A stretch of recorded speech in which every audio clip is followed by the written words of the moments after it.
Akibat Sungai Rejoso meluap, ratusan rumah di 2 kecamatan Pasuruan, Jawa Timur. Akibat hujan deras, banjir merendam ratusan rumah warga di Kecamatan Rejoso di Kabupaten Pasuruan, Jawa Timur. Yakni di Kecamatan Rejoso, banjir sudah beberapa hari merendam perumahan warga. Nah, Rejoso ini tempat yang terakhir banjir. Sangat kenceng sekali. Katanya harus. Dewe-dewe sak tangga kampung wis. Sungai ini tidak bisa membuang ke laut. Nah, sedangkan yang area di sini agak datar gini ya, agak landai. Ya, titik terparahnya di sini. Desa Rejoso Lor merupakan salah satu desa yang berada di wilayah Kecamatan Rejoso, Kabupaten Pasuruan, Jawa Timur. Mempunyai luas sekitar 434 hektar. Sebagian besar wilayah Rejoso Lor dikelilingi oleh sawah dan tegalan. Di sebelah utara berbatasan dengan Desa Jarangan. Di sebelah timur berbatasan dengan Sungai Rejoso. Di sebelah barat berbatasan dengan Desa Kedung Bakong. Dan di sebelah selatan berbatasan dengan Desa Toyaning, Kawis Rejo, Rejoso Kidul. Memiliki jumlah penduduk sekitar 3.860 jiwa. Desa Rejoso Lor terbagi menjadi 6 dusun, yakni Dusun Penambangan, Lirboyo, Kedung Bendo, Palembon, Sidowayah, dan Kasuran dengan jumlah 27 RT dan 6 RW. Banjir seakan menjadi hal yang biasa bagi warga desa Rejoso Lor. Misalnya saja pada tahun 2021 lalu, meski banjir sudah setinggi pinggang orang dewasa atau setara dengan 1,5 meter, tak ada wajah murung atau putus asa yang terlihat. Justru masyarakat sekitar menjadikan bencana itu sebagai pelepas stres.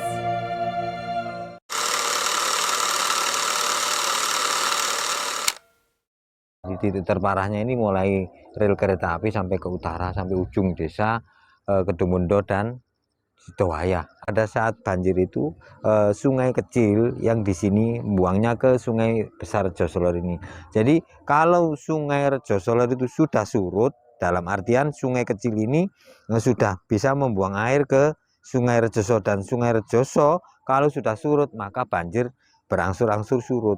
Tetapi problemnya di sini pada saat Sungai Rejoso besar dan air laut pasang, jelas itu lebih dari 3 hari. Karena banjir di sini sudah bisa dipastikan pasti lebih dari 3 hari surutnya. Ujung pangkalnya banjir di sini adalah muaranya dangkal, sehingga air sungai ini tidak bisa membuang airnya ke laut secara lancar. Sekarang yang dikeruk adalah sungainya, tapi yang terjadi pendangkalan di ujung pangkalnya sungai ini adalah di muara tidak dikeruk. Nah, itu yang menyebabkan banjir itu.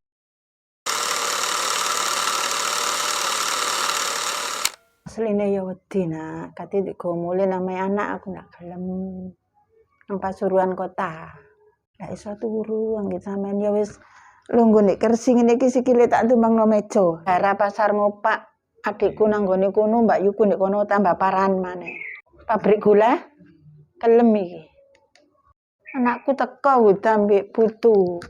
Wis mak alon-alon teko titik ndak kabeh lah anakku selak nyambut gawe. Nyambut gawe ini online.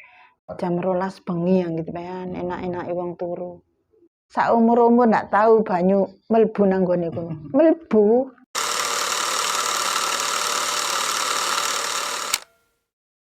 Titik terparah itu hampir tidak ada daerah yang luput dari banjir. Semua kebanjiran. Jadi kalau memang titik terparah, kita omong titik terparah itu kalau lagi banjir besar semua kena. Jadi untuk Lirboyo, semua Lirboyo yang di selatan jalan itu pun kena semua. Jadi kalau titik terparah itu bagian utara, itu daerah Sidowayah, Kasuran sama Andilannya. Itu karena dekat sama aliran sungainya. Gitu loh. Kalau bilang terparah, kalau di saat ya semua terparah sih. Banjir nggak bisa ya gitu. Yang selamatkan hanya rel sepur sama Andilan. Mengusung tema mitigasi bencana, kami, tim KKN 110 UIN Sunan Ampel Surabaya, memiliki tujuan membantu warga desa Rejoso Lor dalam menghadapi bencana. Sebagaimana program kerja yang telah kami laksanakan, melakukan sosialisasi di SDN Rejoso Lor 1 terkait pemeliharaan lingkungan dengan memberikan contoh aksi nyata pada siswa-siswi dalam menanggulangi masalah sampah. Kemudian, pelaksanaan sosialisasi siaga bencana banjir, upaya mitigasi dan pengurangan risiko yang bertujuan supaya warga desa Rejoso Lor dapat lebih bersiap ketika terjadi bencana banjir. Serta program nyata kami, sedekah sampah, yang membantu warga sekitar untuk peduli lingkungan dengan tujuan meminimalisir risiko bencana banjir. Program sedekah sampah. Hari sampah menjadi berkah.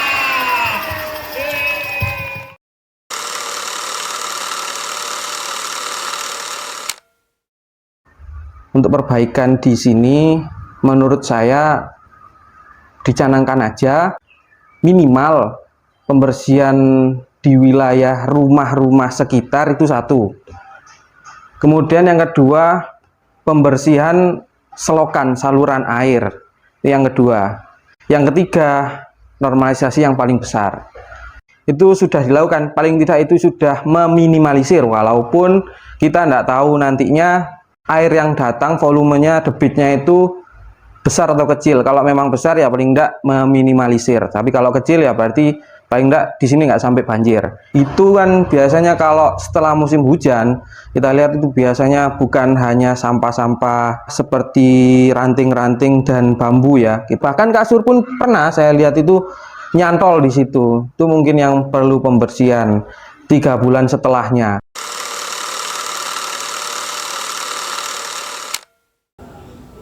Warga itu kalau sudah daerah atas banjir itu sudah jaga-jaga bawah wis.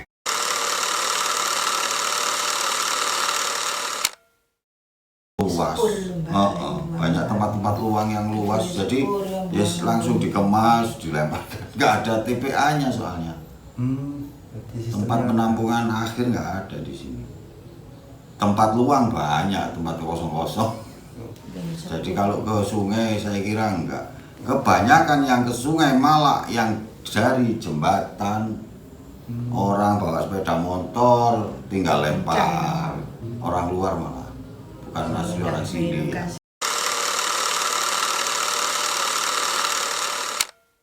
Tentu kalau sedekah sampah ini kan sesuai dengan namanya sedekah sampah ya. Ya memang sesuai dengan arahan kemarin yang sudah kita koordinasikan dengan pimpinan terkait sedekah sampah yang dilaksanakan di RT 5 RW 2 di Lirboyo, Dusun Lirboyo. Itu tentu menjadikan contoh ya, percontohan lah, dusun atau mungkin RT percontohan terkait cara mengelola sampah bagi khususnya dari lingkup kecil. Kenapa? Kalau bicara dampak bagi desa tentu masih belum, karena kan ini dampaknya kan masih di lingkup RT ya, di lingkup dusun Lirboyo lah, untuknya RT 5 khususnya. Jadi setidaknya selama penerapan kurang lebih 1 minggu ya, 1 minggu ini saya kira itu sudah baik. Tentu ini akan kita evaluasi, akan kita teruskan, kita lanjutkan. Harapannya bagi daerah atau dusun yang lain atau RT yang lain bisa meniru atau tidaknya mengadopsi manajemen sedekah sampah ini. Harapannya juga itu kan bisa kembali lagi bagi kemaslahatan warga. Ya alhamdulillah ya sangat bermanfaat. Terima kasih untuk anak KKN bisa kita melakukan untuk ide-ide kemarin untuk sampah itu kita laksanakan bisa berjalan, insya Allah mudah-mudahan lancar seterusnya. Kemarin sudah berkumpul untuk sampahnya kemarin itu sampai terjual, mungkin insya Allah ini sudah dapat uang, tidak salah itu mungkin sudah dapat 25.000 rupiah mungkin gitu ya, gitu. Panggil tengkulak langsung diambil ya, mudah-mudahan selanjutnya kita bisa lancar terusnya untuk warga itu bisa mengumpulkan sedekah sampah gitu begitu. Sepengetahuan saya selama adik-adik KKN melaksanakan kegiatan di desa, tentunya hal positif itu pastinya ada kan itu ya, karena jenengan kesini membawa istilahnya inovasi atau setidaknya dedikasi ke desa, sehingga masyarakat ini kemudian yang tadinya awalnya mungkin tidak tahu terkait dengan program kerja jenengan terkait mitigasi bencana ya. Jadi tentu hal positifnya bagi kami pemerintah desa terbantu dari sisi edukasi, sosialisasi terkait mitigasi atau penanggulangan bencana khususnya banjir. Karena memang di desa kami bencana banjir ini menjadi bencana yang rutin ya, setahunan. Jadi dengan adanya mahasiswa KKN dari UIN Sunan Ampel Surabaya ini tentu sangat positif bagi utamanya dari pemerintah desa dan juga warga desa. Ya, mudah-mudahan KKN ini bisa ketemu lagi nanti, harapannya nanti KKN bisa kita mudah-mudahan untuk KKN ini bisa tercapai semua ya, untuk lanjutannya tercapai untuk KKN ini. Ya, mudah-mudahan untuk warga saya dikasih kemarin ada kerja bakti salon air, KKN bisa melakukan kita kerja bakti, alhamdulillah. Terima kasih untuk anak KKN bisa ikut lomba-lomba di malam 7 Agustusan sampai karnaval, alhamdulillah bisa kita meramaikan untuk KKN. Terima kasih untuk KKN. Ya, alhamdulillah pesennya Bumin di sini cuman tidak banyak. Jadilah orang yang selalu serba bisa. Kalau anak-anak memang masih muda, perjalanannya masih panjang. Jadi silakan menimba ilmu. Setelah itu dapat ilmu, silakan dipraktekkan di wilayahnya masing-masing. Karena kalian semua bukan sekabupaten, melainkan lain-lain kabupaten. Tanamkan ilmu, praktekkan ilmu kalian yang kalian sudah dapat, itu praktekkan di lingkungannya masing-masing. Mudah-mudahan saya doakan semuanya menjadi anak yang selalu peduli kepada sesama, peduli kepada lingkungan. Seperti contoh kalian sudah mempraktekkan di sini sedekah sampah juga. Bahkan anak-anak juga ikut di Khotmil Quran kemarin, alhamdulillah. Tanamkan itu semua di lingkungan kalian masing-masing. Sehingga kalau sudah sama-sama peduli, nantinya menjadi masyarakat, lingkungan, negara yang baldatun thayyibatun wa rabbun ghafur.